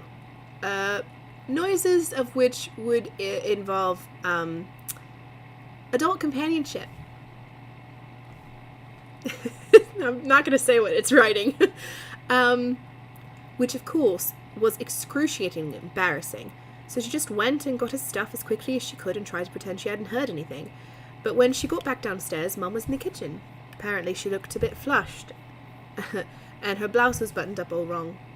Guy Howard. Told you this at the time. Mara Howard. No, not till years later. She said she hadn't wanted to freak me out. Guy Howard. How did she know it wasn't Luke? Mara Howard. He'd gone up north that day. And in any case, heard the bloke's voice. It was too muffled to make out what he was saying, but she said he sounded posh. So definitely not Luke. And there was an old MGB parked out on the road that day. A bright red one. She'd noticed it a few times before as well. Just hadn't put two and two together until then. Guy Howard. But couldn't it have just been one of the neighbor's cars, or a visitor? Mara Howard. That's what I said. All I know is that neither of us ever saw it again. Though apparently there was a gym bag on the passenger seat with some t-shirts and trainers in it. If you're looking for clues. Raises an eyebrow. Good luck with that. She's sassy. Oh my. Cut to studio. Guy Howard, looking around the table. She's not wrong, of course. The research team have been looking into it, but it's almost 2 decades ago, and a gym bag and red sports car isn't a lot to go on. Bill Serafini. Just to be clear, Amelie never told the police any of this at the time? Guy Howard. No, I guess she was trying to protect Mum. Stop the family name being trashed in the papers again. We were having a bad enough time without that. And remember, this incident would have been at least 3 months before the murder, so maybe Amelie didn't think it was relevant. J.J. Norton. I'm not so sure about that. What if Caroline had decided to finish it with this man and he wasn't accepting it? Maybe he came round to confront her that night and found Luke. They could have argued. I have a theory. Pause. I have a theory. What if that payphone call was meant for Caroline, but Luke answered? And then the guy, whoever he was, Luke demanded a face-to-face with him, because duh. And then it went wrong. That's just my thought. My first gut thought. But let's keep reading.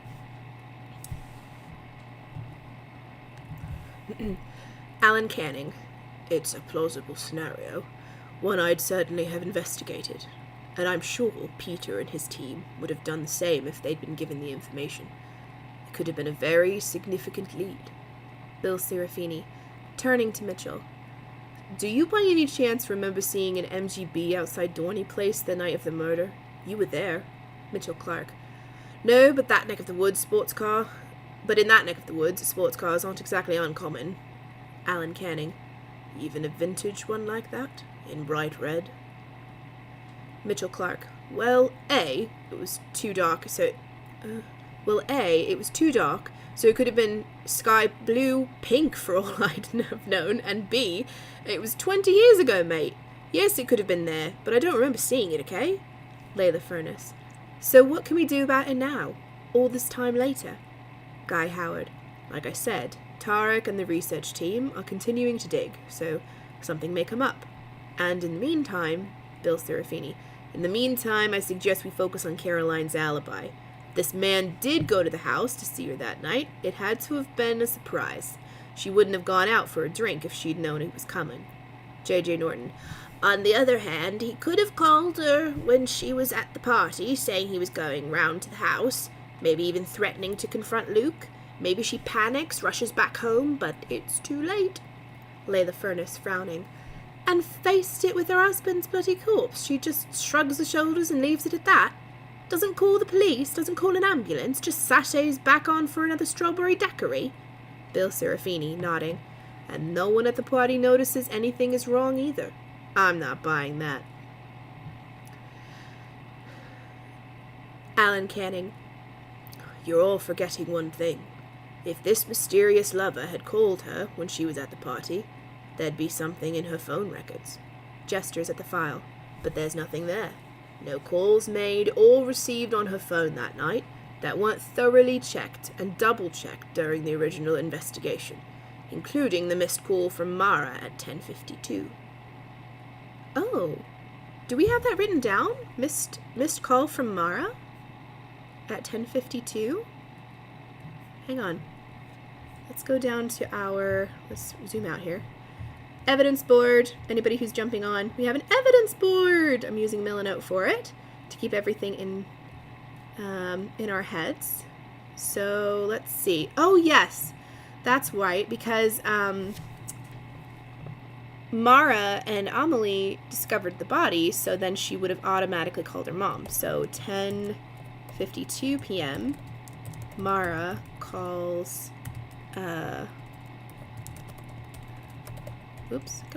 Caroline at drinks party about the murder. There we go.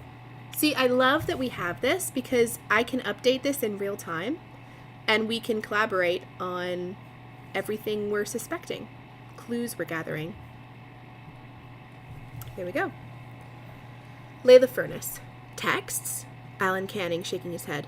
No, none. Lay the furnace. She hit the delete key. Alan Canning. Yes, clearly she could have done that, but digital forensics would have been able to retrieve them. It's got a lot more sophisticated since then, but they'd still have found deleted text, even in 2003. J.J. Norton. And no WhatsApp or Snapchat back then, of course. Just saying. Thank you, J.J. Mitchell Clark. There is one obvious explanation. The team look at him. J.J. Norton. Go on. Mitchell Clark. This man was at the party. Ooh. Lay the furnace. So what are you saying? They speak at the do, arrange to meet back at the house, and he goes on ahead of her? It's pretty risky on her part, isn't it, knowing Luke's there? J.J. Norton. Goes over the site plan and points. But there's the apartment here, right? And no one over the workshop. Oh, and the one over the workshop where Caroline lived when she was in the au pair. My goodness, Cassie. Read better. Maybe they arranged to meet there. Lay the furnace. But that was Mara's room by then. J.J. Norton. Yes, but Mara was at the cinema that night, wasn't she? Caroline had dropped her off herself. The coast would have been clear, or at least she'd have thought so. Mitchell Clark nodding. Only they're not careful enough. Luke sees something, maybe lights going on. He goes over to investigate and all hell breaks loose. Lay the furnace. That scenario would make Caroline much more complicit, though. If that's what's really happened, she was there throughout. Mitchell Clark, grimly, and then promptly scarpered, leaving her teenage daughter to find that horror show. Wait, who was that? Mitchell Clark, yeah. J.J. Norton. Going back to the table and picking up the paperwork. Do we know exactly who was at that drinks party she went to? Alan Canning. The police compiled a list, but they suspected it wasn't complete. It was a bit of an open doors thing, by all accounts. Bill Serafini. Do we have that list? Guy? Guy Howard. Not as such, but Tarek's fixed for one of the team to talk to Phyllis Franks. The party was for her husband's birthday, at a Spanish restaurant called Pinedes. Pinedes? Pinedes. P-E-N-E-D''S. Pinedes? About half a mile from Dorney Place. It's long gone, before you ask. Bill Serafini. So, you knew this woman? Guy Howard. Phyllis? Not really. Her husband was one of my dad's city contacts. Some big shot banker or other.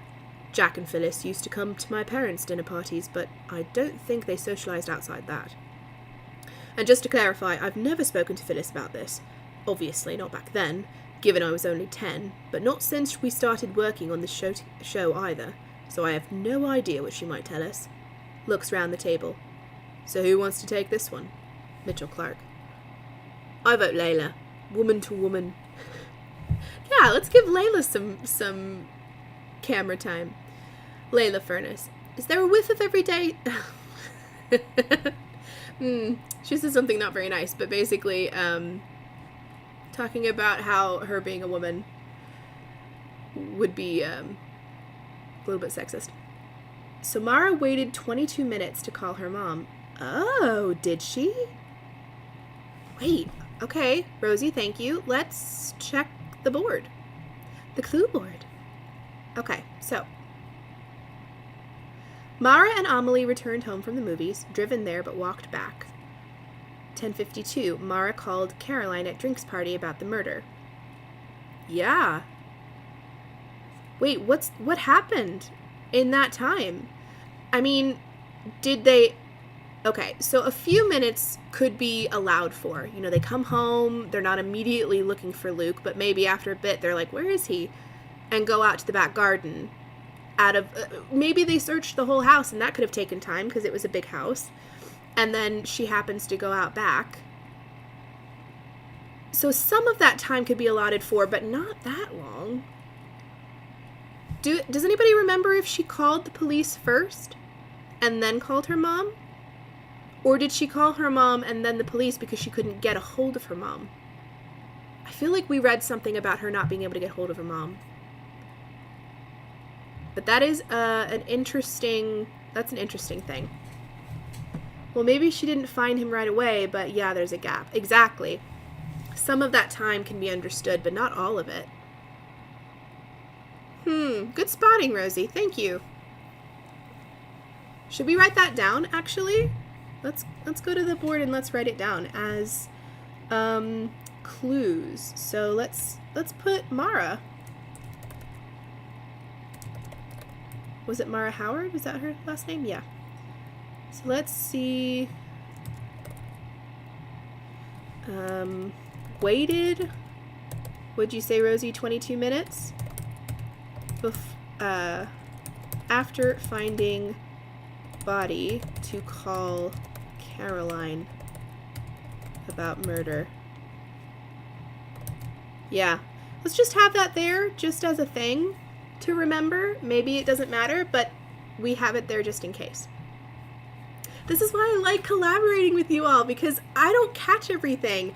I'm so busy focusing on reading and doing voices that I'm not always absorbing the information at the same speed you are. So anybody watching, don't be shy to comment. This is very much a collaborative experience. I want you guys to give me your opinions. I want you to tell me things that maybe I have missed clue-wise, things that you think should be on the clue board, things that don't make sense.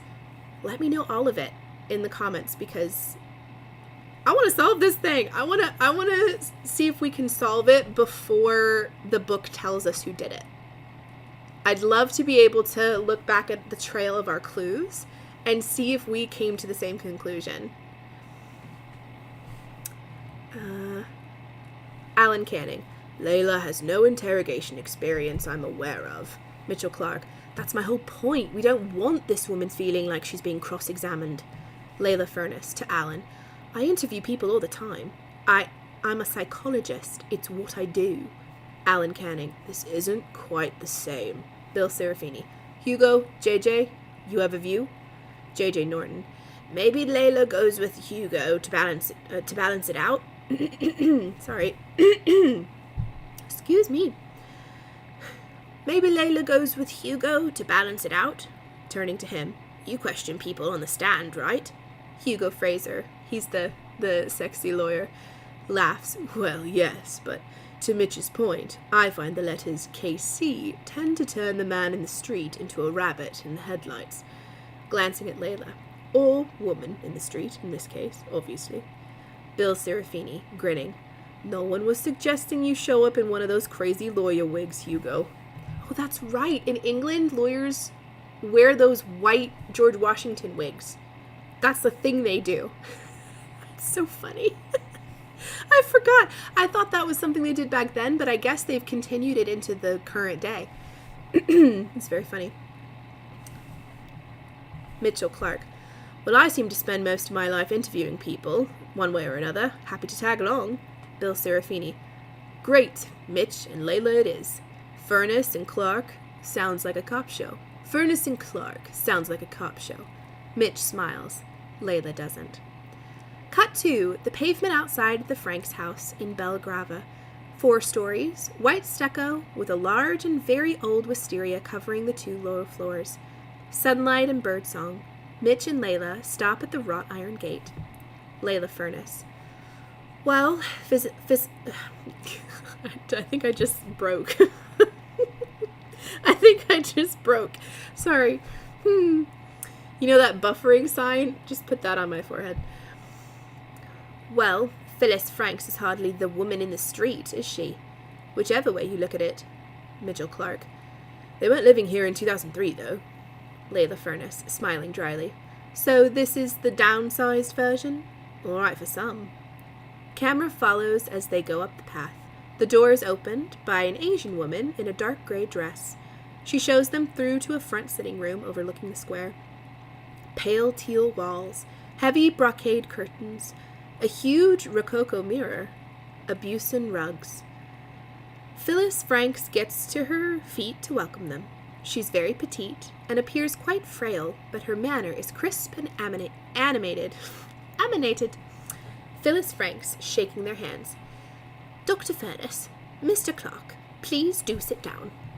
Layla Furness. Thank you for agreeing to see us, Mrs. Franks. Phyllis Franks. Oh, Phil, please. Everyone calls me Phil. So, you want to talk to me about Caroline and Luke? Layla Furness. You must have been asked about that night many times. Phyllis Franks, shaking her head and sighing. Many, many times. Mitchell Clark. Do you mind taking us through it, if that's okay? Phyllis Franks. Of course. It was my husband's birthday. Oh, so she was the hostess of the party, the drinks party. His 60th, but he didn't want a big sit-down thing. Jack was never one for fuss. Just drinks with friends. Come as you are, sort of thing. He liked that Pinedes place, and it was just down the road, so it made sense. We hired the whole thing, and we had canapes. They did the most wonderful seafood. It was such a shame when it closed. I remember one terribly nice young chap complimenting me on the cava. Laughs. It was actually Dom Perignon. I am not French, clearly. Dom Perignon. I'm going to stop trying to pronounce it. Layla Furness. I know there were a lot of people coming and going, but you must have had some sort of guest list, mustn't you? Phyllis Franks. Oh, yes, at least to start with. The police had a copy of that right from the start. But I'd made a point of saying people could bring friends and colleagues. It was all very relaxed, and Jack had such a wide circle. Business associates, people from the golf club, old school friends, his peers at Cambridge. So it was a very mixed bunch. A lot of the guests wouldn't have known that many people outside of their own group. Mitchell Clark. But Caroline Howard was definitely there. Phyllis Franks. Caroline Ryder by then, of course. And yes, I definitely spoke to her at one point. She was very bubbly, very different from when she was married to Andrew. I remember saying to someone that if that was what a much younger husband did for you, then I was going to put my name down for one too. Smiles. I was only joking, of course. Mitchell Clark. Do you remember Caroline talking about anything in particular? Phyllis Franks. Not really. It was just party chit-chat. I do recall her saying Luke was under the weather and that was why she was there alone, but I suspect the real reason was that he couldn't be bothered with a bunch of old fogies like us. I can't say I blame him. Laughs. Jack was old enough to be his grandfather. Mitchell Clark. Do you have any idea at what stage of the evening that conversation took place? Phyllis Franks. The police asked me the same thing. I told them at the time that I thought it was around 9:30. I haven't remembered anything since then. That would lead me to change that. Ooh, 9:30. Okay, so let's go to our clue board. Go down to here. So about the time that Guy was sent to bed by Luke, Caroline spoke with Phyllis.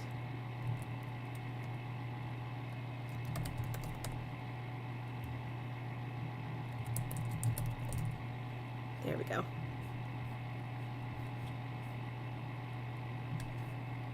That way we have that information.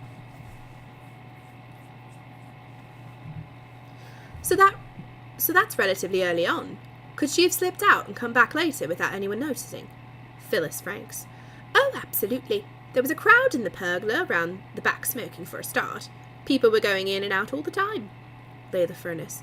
And she was definitely there at the end of the evening? Phyllis. Yes, I'm very sure about that, because the police came looking for her. It must have been around 11:30. Okay, back to the 11:30. Okay, so wait, so the body was found at 10:30 by Mara. Mara calls Caroline, doesn't get an answer. And then at 11:30, police arrive at party to retrieve Caroline. Okay, so Mara never could get through. That's interesting. The party was probably just too loud.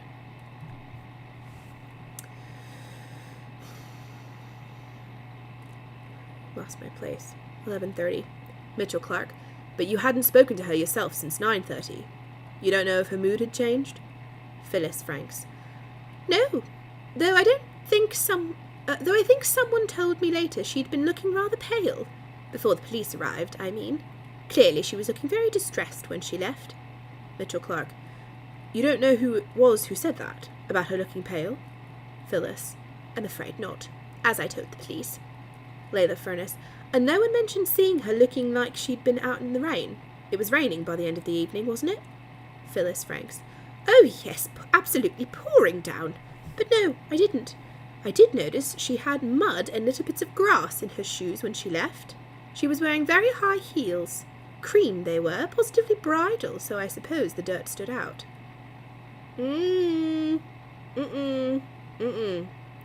Anybody getting some alarm bells going?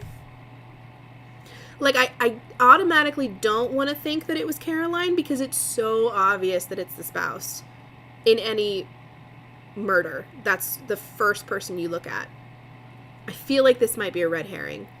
But, good to know. So, back to the board. We're going to go up to our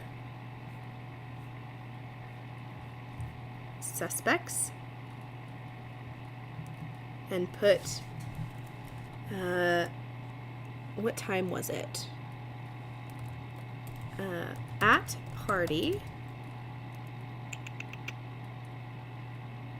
I did notice she had mud and little bits of grass on her shoes when she left. Oops, come on. Caroline left. Phyllis, is that how you spell her name? 2 L's. Noticed her cream shoes had grass and mud on them. Suspicious. I probably should change this to suspects.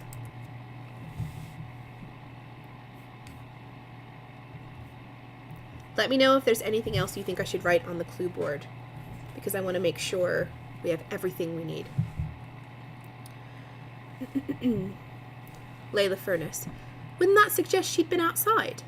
Phyllis. Well, there was that grass area at the back I just mentioned, so if she'd gone out there for a cigarette, that might account for it. Mitchell Clark. And we do know that she smoked. Okay, so maybe a red herring, but still good to notice. Layla. Thinking about it now, are there any names that have come back to you that weren't on the list the police worked from? Phyllis. I'm afraid not. I'd have told them if there were. Layla. You said her shoes were cream. What else was she wearing? Do you remember? Phyllis Franks. The dress was navy, some sort of pleated thing. And before you ask, yes, it was definitely dark enough to conceal bloodstains. At least to a degree. The police specifically asked me about that. Mitchell. Does a red MGB mean anything to you? Phyllis looks a little taken aback. Now why on earth should you mention that? Mitchell Clark. You know what type of car I mean? Phyllis Franks. Of course I do. Jack had one when we first knew each other. British Racing Green. That was such a lovely little car. Layla Furness. Do you by any chance remember one being parked near the restaurant that night? I know it was a long time ago. Do you know? I think I do. I'm pretty sure Jack pointed it out to me. After all, you didn't see many of them around by then, even fewer now, of course. Mitchell. Did Jack know whose it was? Phyllis Franks, shaking her head. No, I'm sure he didn't. Or if he did, he didn't say. I'd have remembered that. If only he was still here. You could have asked him. Layla Furness. I'm so sorry, Mrs. Phil... I didn't know your husband had died. Phyllis Franks, smiling sadly. No need to apologise, my dear. Jack isn't dead, he's just gone. Alzheimer's. I'm afraid these days my husband doesn't even know who I am. Now, tea? Oh, that's so sad. I agree they might be trying to get us on the wrong path. But maybe she went outside during the party for some reason, to talk to someone or something. Well, it said she smoked. So it could be that she went out for a cigarette. Phyllis even mentioned that a lot of people were outside smoking. So it's very likely that she would have done that.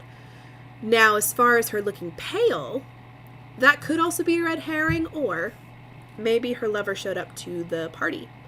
And her seeing him would have been like, oh no. Oh no. you're here and you're mixing worlds and you're not supposed to be here. It could have been something as simple as that. Not even remotely part of the murder, just as a sidebar.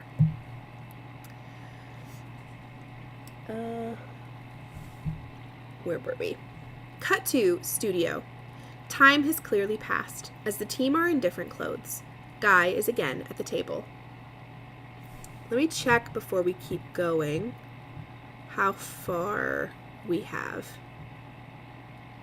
Okay, so we only have a few more pages. Do you guys mind us reading just a little bit more? I know it's 8 o'clock and usually we stop around here, but I think we're almost to the end. It says end credits like 3 pages down. So why don't we read until the end credits and then we'll stop there and we'll pick it up again next time. Okay. I'm not ready to stop, you guys. Layla Furness, looking around. And that's as far as we got. Sorry. Bill Serafini.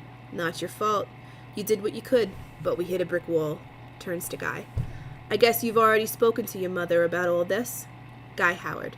Yes, when the idea of this project first came up.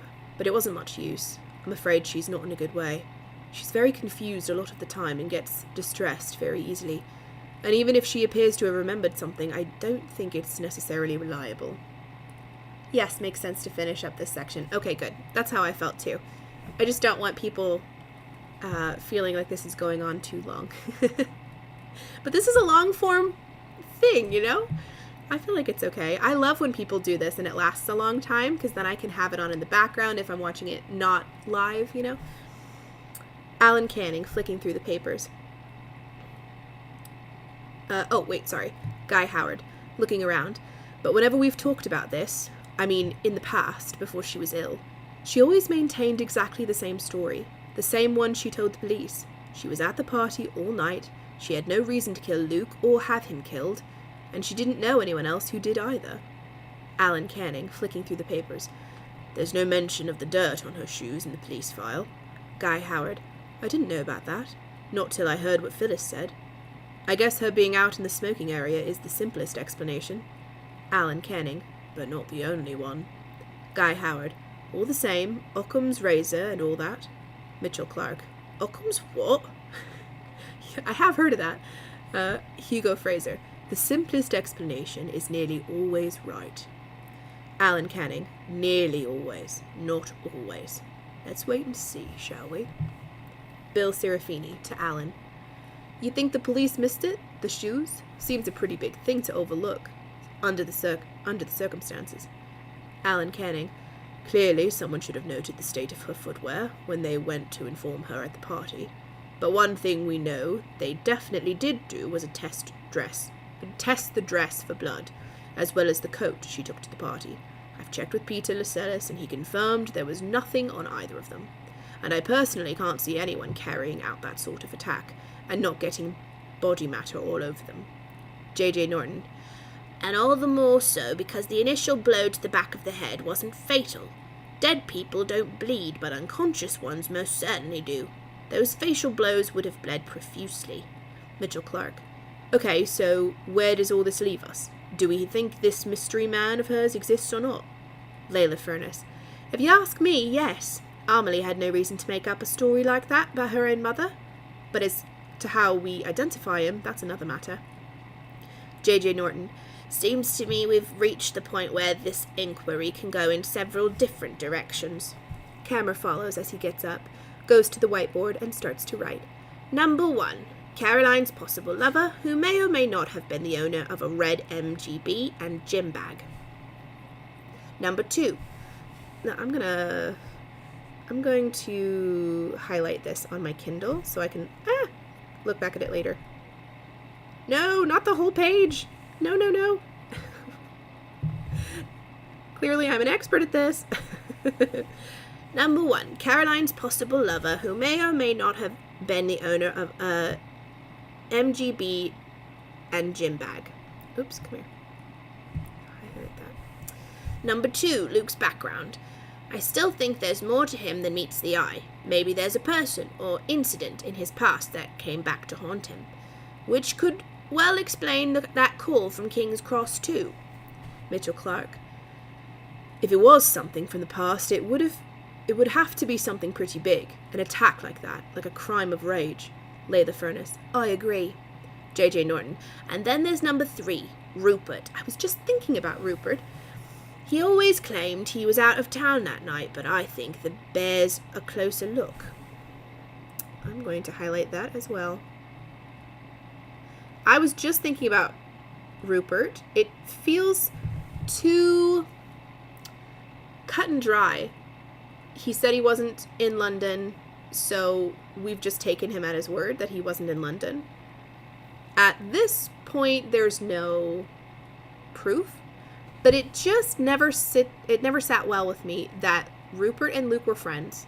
Luke all of a sudden marries Rupert's stepmom, and Rupert's okay with it. Obviously, he wasn't living at home, so he wouldn't have to see it every day, but that had to have been weird on their friendship, on his probably strained relationship with his stepmom. I don't know. I don't think Rupert's in the clear for me. Mitchell Clark. But where's the motive? He and Luke were mates. He was the one who introduced Luke to Caroline in the first place. Layla Furnace, dryly. Quite. Mitchell Clark. You think that might have been enough? Layla Furnace. Not on its own, no, of course not. But taking your mate to your stepmother's drinks is one thing. Having him actually marry her is quite another. And when you add in the cash factor... Hugo Fraser. I agree. Half my criminal work is down to precisely that. Trust me, you should never underestimate how quickly money can detonate even supposedly happy families. And as far as I can see, this one was hardly that. Glances across at Guy. No offense. Guy Howard holding up his hands. Not a problem. Layla Furnace.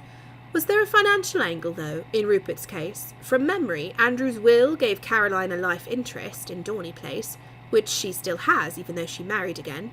Mitchell Clark dryly. Twice. Layla Furnace. But it's Rupert who inherits it when she dies. How did her marrying Luke change any of that? I can see it might give Rupert a motive to kill her, to get his hands on the house, but not Luke. Guy Howard, laughing sardonically. And if Rupert dies before me, I'm next in line for the house, which would give me a big fat motive to kill him. Layla Furnace, looking a little embarrassed. Well, yes, I suppose so. But like I said, how did Luke's death benefit Rupert? Hugo Fraser. I think we need to do a deep dive into the Howard family finances. There may be something buried in Andrew's will, for example, or in the wording of the trust funds. I think I'm right in saying he set up separate trusts for all his children. Assuming that's okay with you, of course, Guy? Guy Howard. Absolutely. Like I said, I only want the truth. I can put you in touch with our lawyer. J.J. Norton. So we're agreed? We take a closer look at Rupert? There's general agreement around the table. So shall we divvy up? Alan, could you pick up on the mystery lover? I reckon your Met connections might serve us well there, especially if we're trying to run down that car. No pun intended. Hugo Fraser. I'd be happy to pitch in on that aspect too. J.J. Norton. Which leaves Rupert, and Luke's possibly murky past. I'm happy to take Rupert. Bill, Layla, Mitch, what about you? Bill Serafini. I'll step up for Luke. Should be right up my alley. Mitchell Clark. Actually, I'd like to take a closer look at that too. J.J. Norton. Looks like it's you and me then, Layla. Fade out. End credits. Now, there is some text messages that I'm going to read you because I think it's going to leave us on another cliffhanger. So the end credits have rolled, but there's a little extra at the end of the episode. Text messages between Mara and Amelie Howard, 18th of April, 2023, 2:35 p.m. Hey, they interviewed me again. So you're probably not going to be very happy about this, but I mentioned about that incident that summer.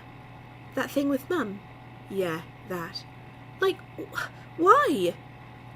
What difference does it make now? No one cares about that sort of thing anymore. Well, I do. I just hate the idea of Guy using what happened to make money. You know that better than anyone.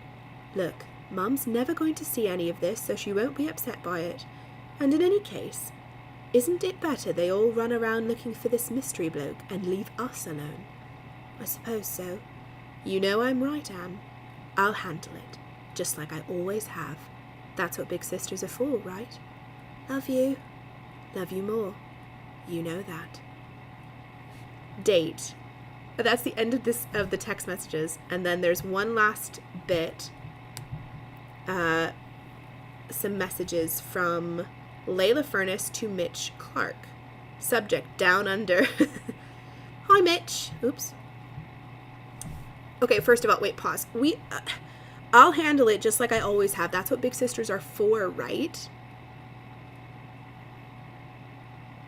I'm sorry. Mara, what have you done? Let's all keep that under our caps for later. This is Layla talking to Mitch in an email. Hi, Mitch. I was wondering if you'd like any help on the Aussie end of things. I have an old friend who's a journalist down there, and he might have some useful contacts. Entirely up to you, of course. Layla. From Mitch to Layla? Sounds good. From Layla to Barry Bonnet. Subject, favor? Hi, Barry. Saw you came second in the national championships again. Still impressed you can find the time for all that training when you have the job and everything else. But I guess cycling is no hardship in Sydney weather. Anyway, I'm sure you remember me mentioning I'd be doing this showrunner thing. Turns out there's an Aussie angle, and one of my colleagues would appreciate some help from someone on the ground. If you have time, I'd really appreciate it. I'm sure you know what I'm getting at. Layla. From Barry Bonnet to Layla Furness. Hi, Layla. Yeah, pretty happy with coming second, I have to say. A podium placing's always good. Not bad for an old guy, eh? I've got the boys hooked as well now. Stephen's shaping up pretty well, and yes, still breaking the hearts of half the female population of UNSW. I'm imagining you shaking your head at this point and saying something about chips and old blocks. Smiley face. He says hello, by the way, and a belated thanks for his Crimbo present. And yes, no worries. Send your mate my way. Happy to send him a hand. To give him a hand. Not send him a hand. Oh my. Totally different. And don't worry. I'll make sure he doesn't go poking around where he isn't wanted. Keep you posted. Baz. End of episode 2. Wow. Okay. I'm hooked. This is amazing. And now I have some questions about Mara. I have questions about Luke's background. I think we have some things that are missing that Rupert either didn't know or isn't telling. I have some things, some suspicions about Rupert. He hasn't said a lot, and I don't know. I just feel like he has a bigger role in this than he has let on or we've delved into yet. I don't think Caroline did it. I do think she had a lover, and I do think that plays a role in something, but probably not the murder itself. Maybe it domino affected some things, but I don't think it made the murder happen, if that makes sense. What are your guys' suspicions? What do you think's going on? Leave me your questions, your suspicions, this doesn't add up in the comments. What I'm going to do after I end this stream is update the clue board. I'm going to do this every single time. And if there's anything you'd like me to add to the board, comment it. Anything that you felt was fishy, anything that you think we should write down to remember later, even if you didn't watch this live and you're watching this later after the fact, leave a comment. This is something I really want your input on. I want this to be collaborative. So, hope you enjoyed episode 2. This was super, super fun. We're going to be meeting every single Monday for Murder Mystery Mondays. And hopefully you guys are enjoying this. I really am. And thank you all for showing up to episode 2. I will see you in the next one.